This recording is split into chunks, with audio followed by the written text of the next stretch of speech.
deliberou a Assembleia da República manter, neste tempo de sacrifício de todos os portugueses, a cerimónia oficial de evocação do 25 de Abril. E mantê-la aqui, nesta casa, nos termos em que a tem realizado, embora com um número muito reduzido de deputados e convidados. Fê-lo também, tendo presente o nunca ter interrompido as sessões plenárias durante o estado de emergência, o constituir a presente fórmula, a que mais facilmente daria voz à multiplicidade acrescida de formações partidárias, e o preencher o número de presentes, as condições há dias definidas pelas autoridades sanitárias. Compreendem os portugueses que o Presidente da República respeite a competência própria da Assembleia da República sobre a evocação, o local, o formato e a composição dos participantes, tal como, por princípio, sempre respeitaram os seus antecessores, quando a Assembleia se encontrava em funções, isto é, fora de períodos eleitorais. Compreendem ainda os portugueses que o Presidente da República, símbolo da unidade nacional, em caso algum concebesse sequer um desencontro com a Casa da Democracia, que traduz a diversidade nessa unidade, num momento da vida do país que exige convergência perante desafios tão graves como os da vida e da saúde, e ainda o da vida digna no emprego, nos salários, nos rendimentos, nas famílias, nas empresas. Esta hora impõe-nos unidade. Unidade que não é nem unicidade, nem unanimismo, mas unidade entre os portugueses que o têm lembrado no seu dia-a-dia e unidade entre os responsáveis políticos, uma convergência que tem sido decisiva para Portugal. Senhor Presidente, senhoras e senhores deputados portugueses, o Presidente da República é, porém, obviamente sensível às dúvidas de alguns portugueses surgidas nas últimas semanas acerca da sessão que hoje aqui nos reúne. Entende mesmo que é fundamental para continuarmos todos juntos, porque o caminho a fazer ainda é longo, difícil e imprevisível, dizer o que pensa de cada uma dessas interrogações críticas. Não é este um tempo excepcional e em tempos excepcionais não devem dispensar-se evocações costumeiras e para muitos ritualistas? Não. É precisamente em tempos excepcionais que se impõe evocar o que constitui mais do que um costume ou um ritual, o que é manifestamente essencial. O 10 de junho é essencial e vai ser evocado. O 1º de dezembro é essencial e vai ser evocado. O 5 de outubro é essencial e vai ser evocado. O 25 de abril é essencial e tinha de ser evocado. Em tempos excepcionais de dor, de sofrimento, de luto, de separação, de confinamento, é que mais importa evocar a pátria, a independência, a república, a liberdade e a democracia. Mas sendo este um tempo em que vários de nós não vemos filhos ou netos, nem visitamos doentes ou lares, há mais de um mês, e só podemos, alguns de nós em grupo de risco, sair das nossas casas em termos muito mais limitados, não é um tempo que rejeite o que nesta evocação traz consigo um espírito de festa de políticos? Não. A presente evocação não é uma festa de políticos alheia ao clima de privação vivido na sociedade portuguesa. Evocar o 25 de Abril é falar deste tempo, não é ignorá-lo. É falar dos seus desafios, presentes e futuros, do que fazemos e do que falta fazer, do que acertamos e do que erramos. É ainda ir às raízes, buscar forças adicionais, encontrar mais razões para mobilizar, para enfrentar cansaços, desânimos e frustrações. E os que aqui estamos, vale a pena lembrá-lo, na diversidade de opiniões, não viemos de outro país, de outro mundo, de outra galáxia. Fomos a livre escolha dos portugueses. E o que nos reúne hoje são os seus dramas, os seus anseios, as suas angústias, pelas quais somos assumidamente responsáveis.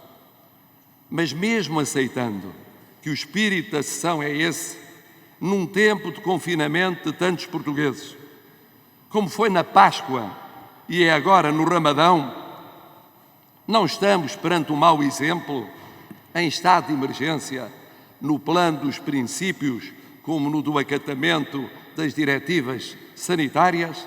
Não. O estado de emergência implica um reforço extraordinário dos poderes do governo. E porque vivemos em liberdade e democracia, e é com elas que queremos vencer estas crises, quanto maiores são os poderes do governo, maiores devem ser os poderes da Assembleia da República para o controlar. Por isso, a Assembleia da República nunca parou de funcionar e discutiu e votou o mais importante em sessões plenárias. Ao fazê-lo, trabalhou e trabalha para cumprir a sua missão nacional. E tem-no feito, e falo hoje também, respeitando as diretivas sanitárias, como obviamente se impõe. Esta sessão é o exemplo disso mesmo. Um bom e não um mau exemplo. Aqui se ouviram vozes discordantes que falaram de abril de 2020, de sucessos e também de fracassos, passados e presentes, e de sonhos e temores futuros numa situação crítica da vida nacional. O que seria verdadeiramente incompreensível e civicamente vergonhoso era haver todo um país a viver este tempo de sacrifício e de entrega e a Assembleia da República demitir-se de exercer todos os seus poderes numa situação em que eles eram e são mais do que nunca imprescindíveis. E também nesta sessão, que sempre foi e será um momento crucial de controle crítico e plural em liberdade e democracia. Porque são esses os valores de Abril. Evocar Abril não é apenas nem sobretudo saudar de modo especial o presidente António Ramalhianes, aquele dos seus militares que foi o primeiro presidente da República democraticamente eleito em Portugal. Símbolo também ele do espírito de unidade deste nosso encontro cívico. Evocar Abril não é apenas nem sobretudo agradecer ao representante dos capitães de Abril, aqui presente, o seu gesto insubmisso e dos seus pares. Evocar Abril não é apenas nem sobretudo recordar a Constituição que dois de nós aqui presentes, em bancadas muito diferentes, votámos há algumas décadas. Evocar Abril não é apenas nem sobretudo recordar neste primeiro ano em que já não estão todos eles aqui conosco, os 4 principais fundadores partidários do constitucionalismo pós-Abril, que sucessivamente nos deixaram: Francisco Sá Carneiro, Álvaro Cunhal, Mário Soares e este ano Diogo Freitas do Amaral. Evocar Abril é nesta circunstância combater a crise na saúde que ainda atravessamos e vamos atravessar, e a crise económica e social que por causa dela começamos a viver e viveremos durante anos. Evocar Abril é chorar os mortos, que hão de merecer no fim desta provação uma homenagem coletiva daqueles que não puderam prestar a sua homenagem pessoal. Evocar Abril é testar os que há a testar, é isolar os que há a isolar, é internar os que há a internar, é ventilar os que há a ventilar, pacientes do vírus e de outras doenças. É proteger os que há a proteger, incluindo os que vivem em lares ou instituições similares. É conjugar aberturas amadurecidas com precauções bem explicadas e bem compreendidas que há a conjugar. É acorrer aos desempregados, aos que estão em risco de o ser, às famílias aflitas, às empresas estranguladas. É lembrar os compatriotas que sofrem a pandemia por esse mundo fora. É exigir ainda mais uma Europa lúcida, solidária, empenhada e rápida a agir. É ultrapassar egoísmos, unilateralismos, visões fechadas do mundo e da vida que há a ultrapassar. É não imolar quem ficou para trás no altar do progresso, como lembrava o Papa Francisco, ou seja, não excluir ainda mais os mais excluídos. Evocar Abril é testemunhar gratidão sem fim aos que salvaram, salvam e salvarão vidas, e por isso deverão ser permanentemente acarinhados, agora e sempre. E os que ajudaram a salvar e a manter o básico na nossa sociedade, civis, forças armadas e forças de segurança. Evocar Abril é reconhecer improvisos, impreparações, atrasos, mas também competências, devoções, determinações, trabalho e mais trabalho, contenção e mais contenção, que pareciam e parecem intermináveis.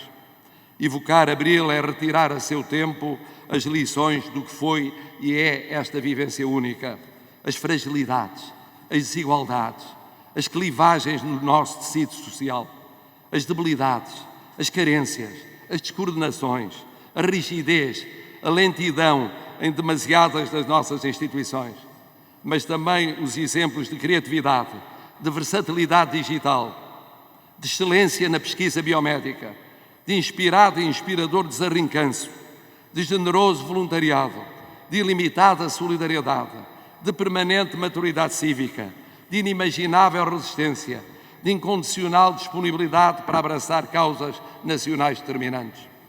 Evocar Abril é viver tudo isto em liberdade e democracia, com comunicação social insubstituível, como é sempre em democracia, sem censura, e redes sociais sem controlos, com estado de emergência preventivo e não repressivo, adotado sem um voto contra nesta casa, com confinamentos assumidos e não arregimentados, combatendo o vírus e não o escondendo. Se isto não é razão para percebermos a diferença entre liberdade que assume e repressão que apaga, e entre democracia que revela e ditadura que silencia, então nunca perceberemos que a nossa determinação nos combates que estamos a travar e vamos vencer vem da nossa história de quase 900 anos, mas também de termos criado e preservado um Portugal livre e democrático. Perante os problemas que defrontamos e os que vamos defrontar em liberdade e democracia, temos de continuar a resistir ao desgaste, à fadiga, à lassidão. Temos de manter a máxima convergência possível. Temos de não ceder ao simplismo de separar velhos e novos, metropolitanos, urbanos e rurais, regiões autónomas sem embargo da sua autonomia específica, Porto, Norte, Centro, Alentejo, Algarve e Lisboa. E também não cair na tentação fácil de discriminar ideias, correntes de opinião ou pessoas, como se o 25 de Abril fosse só de uma parte de Portugal. Nenhum de nós, portugueses, a começar nos que mais podem e por isso mais devem ser responsabilizados, se estivesse nas suas mãos, teria querido viver estas crises. Nenhum. Mas agora que elas aí estão, nas nossas vidas, temos de as vencer. Deixar de evocar o 25 de Abril, no tempo em que ele, porventura, mais está a ser posto à prova nos últimos 46 anos, seria um absurdo cívico. E o não fazer nesta Casa da Democracia, com a presença de todos os principais poderes do Estado e para além deles, seria um mau sinal, um péssimo sinal de falta de unidade no essencial e de compromisso de juntos, na nossa diferença, continuarmos uma missão que não está acabada. como unidos e juntos têm estado os portugueses. Seria ainda sobrepor o passageiro, o transitório, o efêmero, ao duradouro, ao permanente, ao essencial, em vez de olhar longe e fundo, como nos momentos cruciais os portugueses sempre fizeram. Fizémo-lo na improvável independência, na impossível expansão marítima, na inesgotável presença universal, na intemerata semente de liberdade que há 200 anos foi lançada na Revolução do Porto, no inadiável gesto de abril de 74. Olhar longe e fundo. Eis por que razão o Presidente da República nunca hesitou um segundo sequer em aqui vir e aqui estar nesta evocação de abril. Não se troca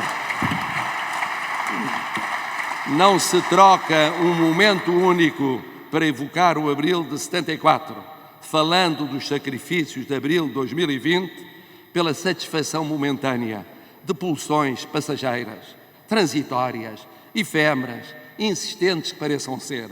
O efêmero é efêmero.